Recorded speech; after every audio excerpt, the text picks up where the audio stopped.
War. War never changes. And that's sure to never change in Stardew Valley. But how in such an innocent game of characters being depressed, having lost their parents, actually worrying about their parents, a guy suffering PTSD, and the fact that, Shane.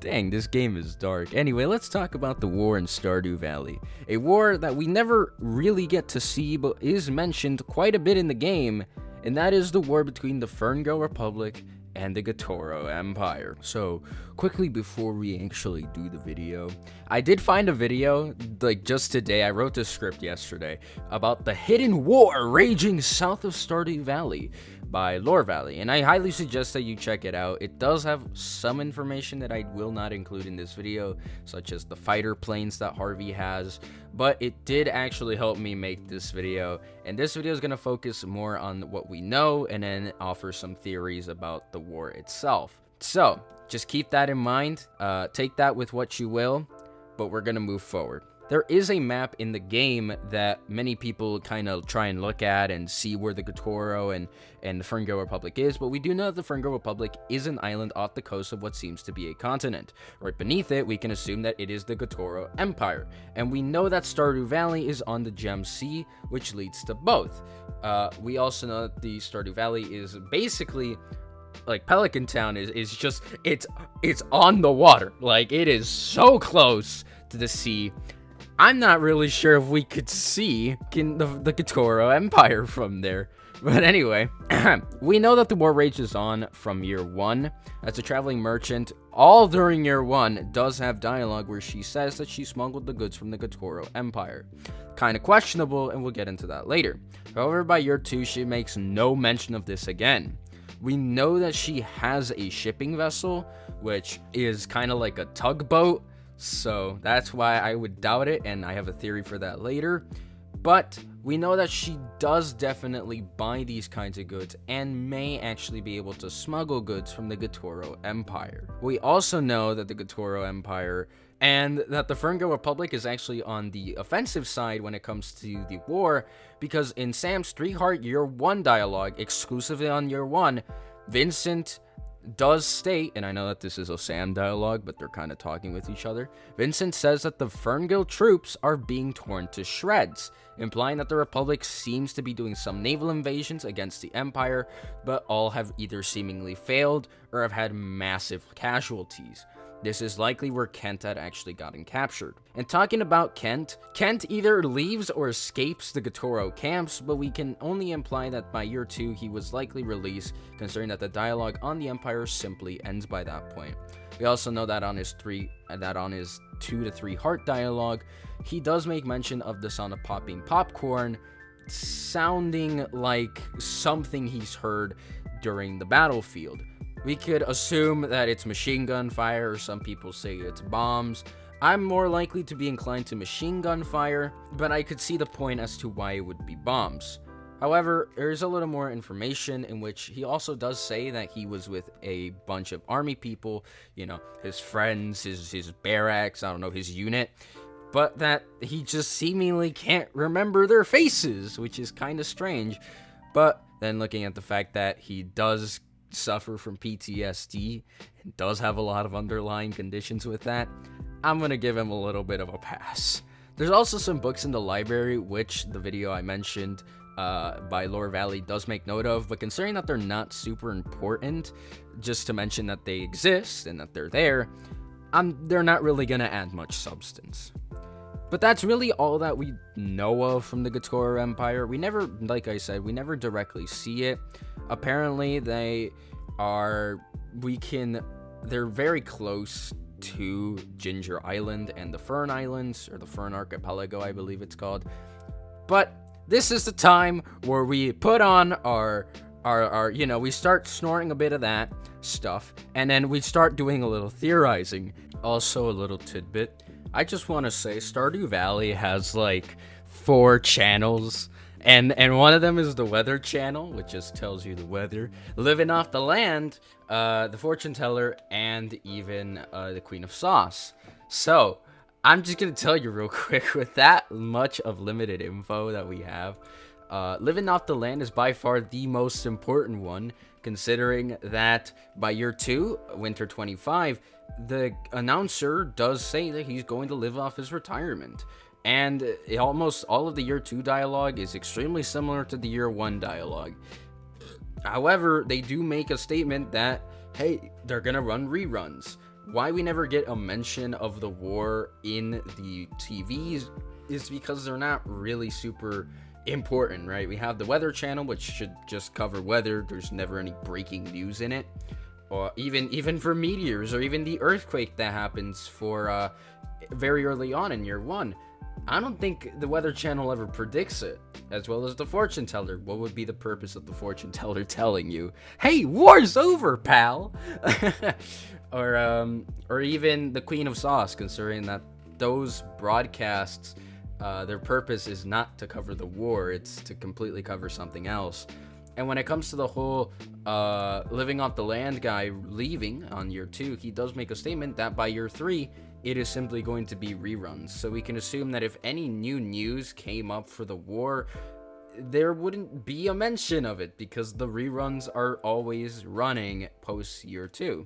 Which is why I would say that the war would end year 1 to year 2.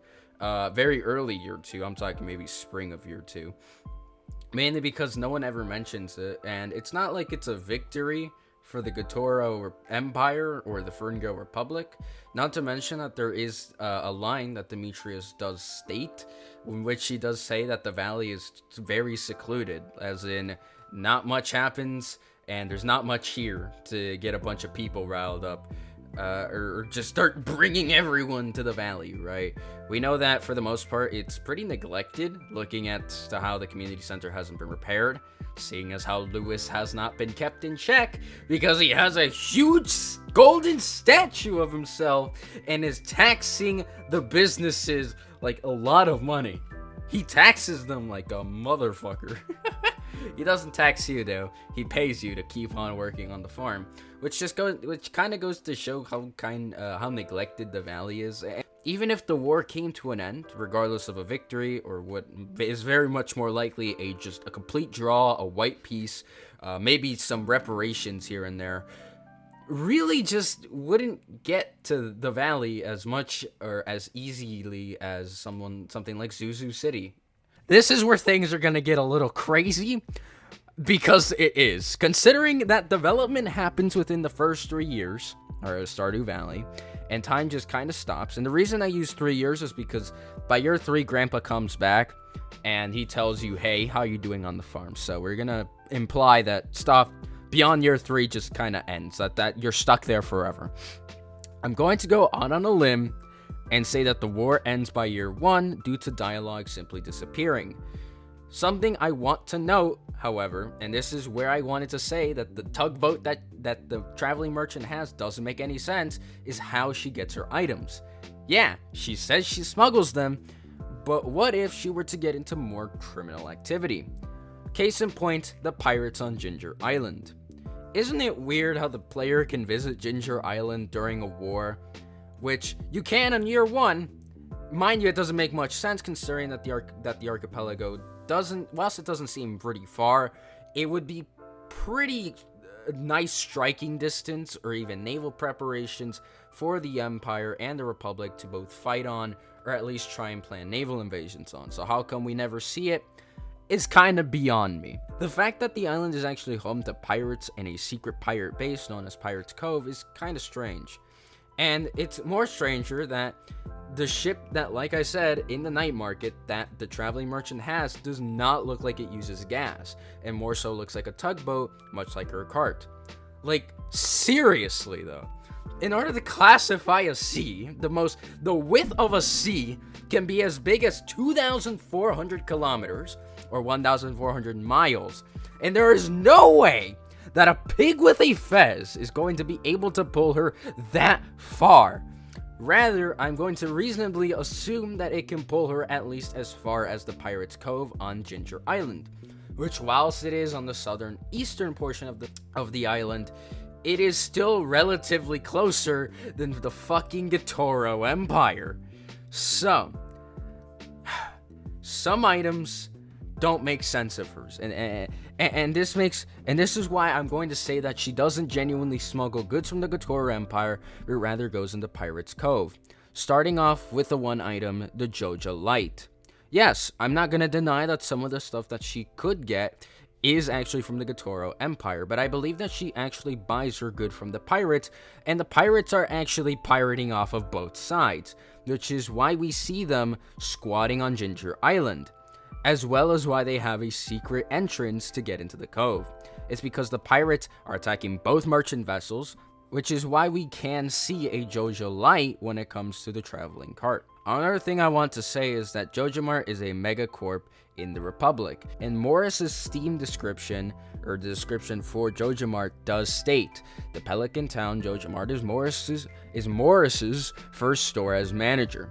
He truly believes that Joja Corporation will propel the Ferngo Republic towards a more prosperous future. Sounds kind of weird that it only states the Republic, almost as if it solely operates there. Then why does the merchant claim that it's from the Gatoro Empire if you get the chance to see it in year 1, which the odds are like 0.1%, but they exist? Well, it's because the pirates are attacking JojaMart's shipping, and even after the war, they still continue to do so. Despite the merchant no longer claiming that they're from the Republic, we could still have a chance of seeing it in her possession. But there's a little more information that I want to say.